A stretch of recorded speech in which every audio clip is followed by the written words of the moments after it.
Thank you, Mr. Chairman. In the memo we have from staff, it notes that the Department of Energy is currently filling the SPRO at the rate of 70,000 barrels a day, and it proposes to increase that in August. I find that timing curious, to 76,000 barrels a day. Can anybody explain to me why, at least during a portion of the high driving season, we would increase the fill rate? Does anyone? I know there isn't a DOE witness. Does that make sense to anybody? I'll have to ask DOE. Okay.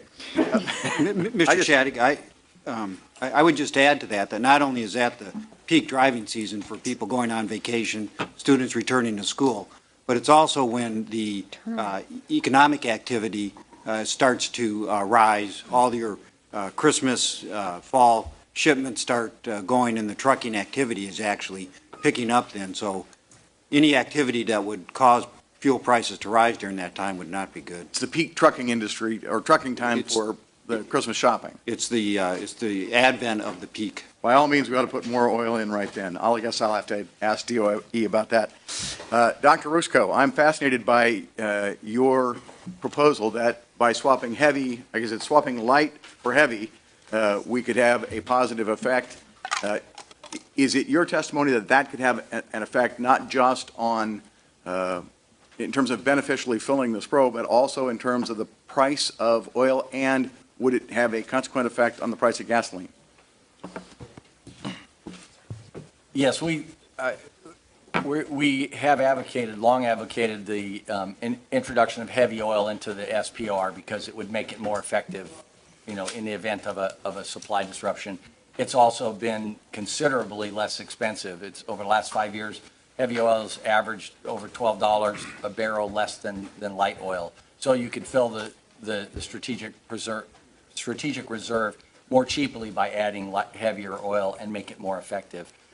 And once again, if you did that with a swap where you swapped light oil now for heavier oil in the future, you'd be selling essentially light oil out of existing caverns. When they're empty, then you would go and buy heavy oil to fill it. That would have an immediate effect on light oil prices currently. And again, I don't know the magnitude of that effect. I find the idea fascinating. The next question is, so you keep saying we advocate this. Who's resisting it? And why? And what are the reasons? Well, we have recommended that the DOE study the maximum amount of heavy oil they can put in. They agree that they should put heavy oil in the amount of at least 10%. But so far, to our knowledge, they have no intention of doing so until they expand beyond the current level. I'd be happy to join you and maybe talk further. Maybe some of us in Congress need to talk to them and get answers from them why they're not doing that. Mr. Book, you mentioned that speculation can, in fact, be a part of the current high gas prices. One of the issues, at least, that Mr. Berry has raised and the trucking industry is concerned about is that if we were to at least stop filling the SPRO, or perhaps even release some oil from the SPRO, we could drive out that speculation and maybe have a consequent impact on the price of gasoline. I've heard it said that the price of gasoline is 20 to 40% higher than it would be but for the speculation. First question is, do you agree that there's a possibility that we could have that effect? And second, are we also driving speculation by locking up a great deal of the supply that is potentially available in the United States, in the Intermountain West, on the Outer Continental Shelf, in Alaska or elsewhere, and saying, well, it's there, but we're never, ever going to go get it? Is that also driving speculation? Congressman, 70,000 barrels per day is a small amount relative to the global market. It's possible it could have an effect, but it's certainly not anything like the effect of a sale that's been described. Nor is it anything like the effect to your second question that would be immediately signaled if you were to open up some of the off-limits areas, because we have the best oil production technology in the world. We have the best information management technology in the world. We're really a very capable economy.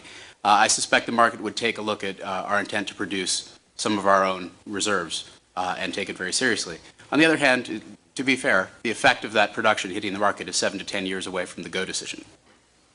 But speculators are, in fact, speculating out in the future. So there's contracts all the way out to 2016 right now that would probably start to change shape on the basis of that decision, yes. Is there anything else, since I think every member of this panel, Republican and Democrat alike, wants to do what we can do to deal with the spike in gas prices right now, is there anything else you would suggest?